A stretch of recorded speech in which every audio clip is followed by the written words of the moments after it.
school, so no Yeah, worries. no, I can see that. Okay, well, it's crazy. So when I before anything dance, hip hop, breaking related, I remember watching ABDC with my family, and it was one of those shows that I could, like be in the living room with my family and watching, and everyone was just fully engaged. You know what I mean? Sick. And it was just a natural thing. It was. I mean, we're all Filipino, and we could relate to the dances on there because there was a lot of Asians and stuff. So Do you do the Filipino? I don't. Oh my god. At least you know the name. I don't know the name, so you're a step ahead of me. But anyway, I sorry. have to learn. No, it's okay. And so I've always also had a natural connection with music. Like I remember being 3 and like seeing Logistix and like just it was very natural for me. But it's crazy because movement was always intimidating to me. I think just it was something. It was still a spirit in all of us, but at the same time, like for me to activate it took a lot because I grew up very naturally shy and introverted. So when I you never played sports or nothing like that, like gymnastics or? Well, okay, so my after school stuff involved more like painting and like learning more within school, or like the extra credit stuff, or just being a freaking nerd. Or I mean, what else? I liked video games and I liked all those things, and then my dad asked if I wanted to try well, first it was like sports, and I tried soccer. It was so bad. Like I was just so bad at Soccer, sports. you said? Yeah, like I just tried different sports, and I as like really young though, like I was like maybe around like 5, 6, 7 years old. It was just my dad. I think that was a time where my parents were trying to see, other than school, like what resonated. And then I tried a few sports, and I was not. I don't know. I wasn't really good at it, and then I not that I wasn't good at it, I just didn't connect with those things as much. And then my dad was like, "You want to try hip hop?" And I didn't know what he meant by that. And then I was like, "What do you mean?" And he's like dance, like hip hop dance. And I'm like, I'm good. And because I was like scared. I was really I was just a shy little girl, so I said no. And then on my way to my after school art class, which I really enjoyed that. I was like visual arts, like painting. Yeah, and stuff painting. I was only like 7, but there's youth classes for like painting. And do you still mess around or what? Yeah, sometimes. Can you tag your name? Yeah, I think so. Yeah. Definitely down to check that out at some point. Yeah. I've honestly, that's something I do want to get back into as well, in the language of like hip hop and style writing. But I would do, more of the like traditional, like just like painting and drawing. And I was on my way to that. Sorry, just making sure. No, you can continue. I was on my way to that lesson, and then I realized that my dad tricked me into he tricked me by saying that by taking me to my after school art class that I'm like used to going to every week, and it was actually the hip hop class. And I didn't know that I was going to a youth church at the time. It was called this is the first time I forget what that church name is. New Hope Church. Church. And so I went there to do after school stuff. And I did the art class, but this time there was a hip hop class, and I didn't know I was going to a hip hop class. I thought I was going to learn how to draw and paint, but I stepped into that class and I realized what was happening, and I turned back to my dad. I was like, I said no. The moment of shock. And he was like, just try it. He was like, just, maybe just see if you like it. If you don't like it, you don't have to go back, but at least just try it. So I tried it, and I remember that feeling of I was so uncomfortable. I was in a room filled with a bunch of kids, and this, dance teacher just kind of grooving and doing just the 2-step and stuff. And I was so scared, but I was having so much fun. It was I think one of my earliest memories of thrill, when you ride a roller coaster, that kind of thing. I always describe it as that because it's an unexplainable feeling that keeps you coming back to it, but also makes you kind of scared of it. But that's how it remains exciting. Kind of makes you feel alive, right? It makes you feel alive. Exactly. And what we do on the floor is just like a roller coaster. Yes. Built yes. within our own bodies, yeah. Yes, and that's very how. Cool. Yeah, that's how I got into it, and it wasn't just breaking. It was literally just dance and that hip hop like feeling of being in the room with a bunch of wild kids. And then, I mean, we had some type of structure. We had an instructor to like lead the dancing, but I still felt hip hop there. So was there any breaking, or was it mainly like kind of what we see in hip hop today, like shows? It was more like that, like choreo type. But because it was such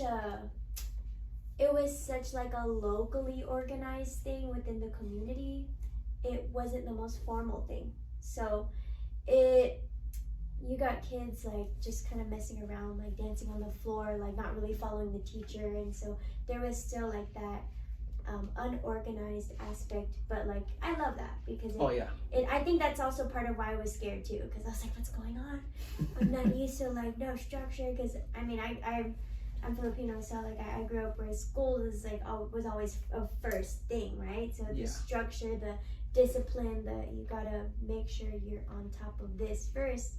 So that was very, very unusual to me at the time, even being only like 7 years old. But yeah, that's how I got into it. Very cool.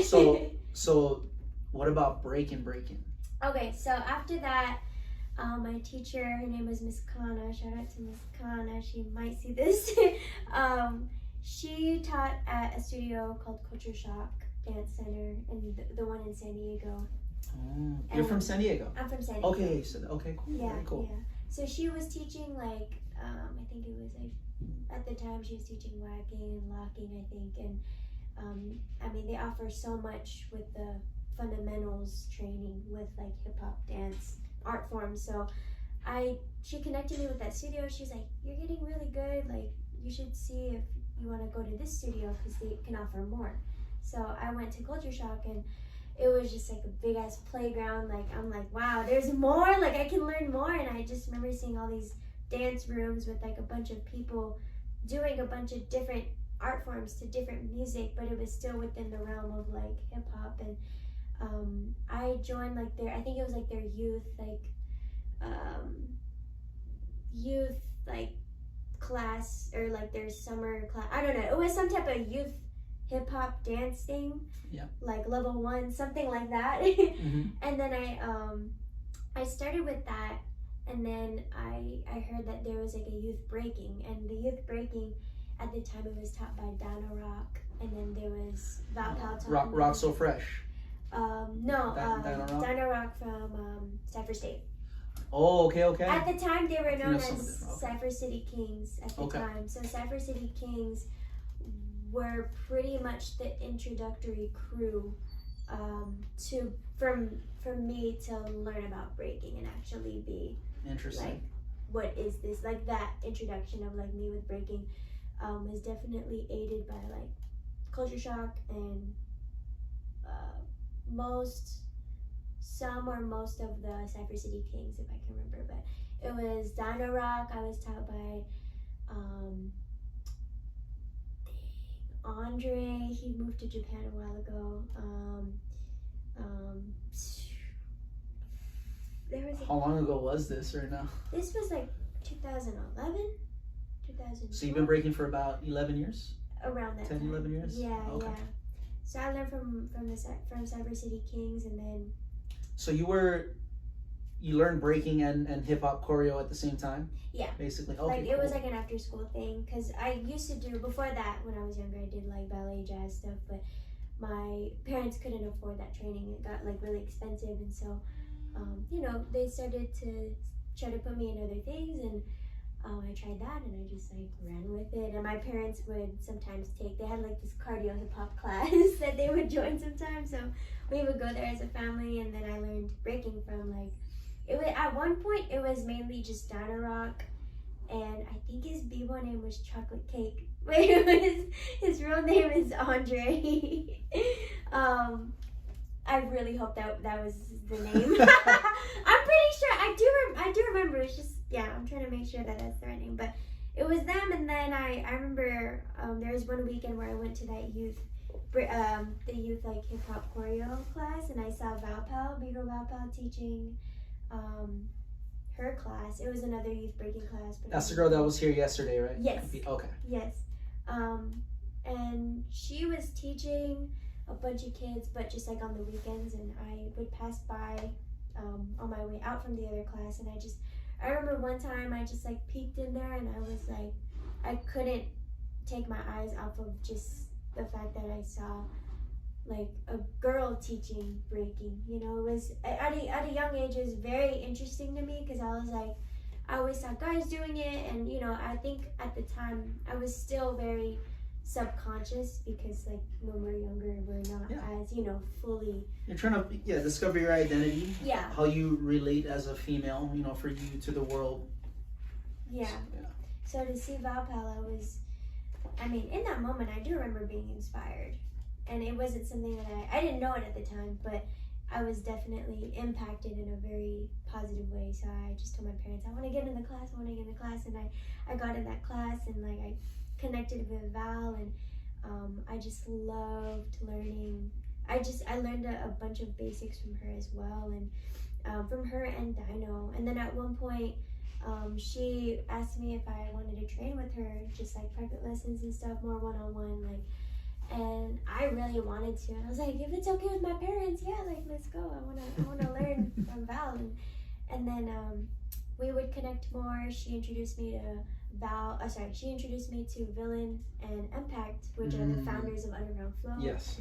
And then at that time, I just idolized Underground Flow. I was like, this is my dream crew. I didn't tell anyone, but that's my dream crew. Villain and the brother, man.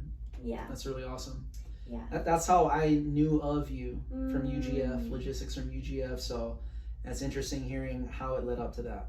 Thank you for sharing that. It's really cool. It's crazy. I always felt like I belonged in that crew, and I also idolized, and I was always fangirling over like UGF. And then there's this one time where I was training with all three of them and learning a lot from, especially Val, and she surprised me one of my birthdays. I think it was like my 10th birthday, 10th or 12th. It was one of those. I forgot. But so hold on, how old are you? I'm 19. Okay. So you were like 9-ish when you started. Breaking, it was 8 or 9. 8 or 9. Okay. Around that time. Yeah. Very cool. Thank you. I started when I was 10 as well, and what we see now is like, when people get good at an earlier age, it's everything. Yo, this is Shadow Rock and PROFOWON. And this is Jasoul. And you're watching the Gearhdz Breakcast. Please like, subscribe, hit the bell at the top for notifications, and follow us on Instagram at Gearhdz Breakcast. Peace, y'all. Peace.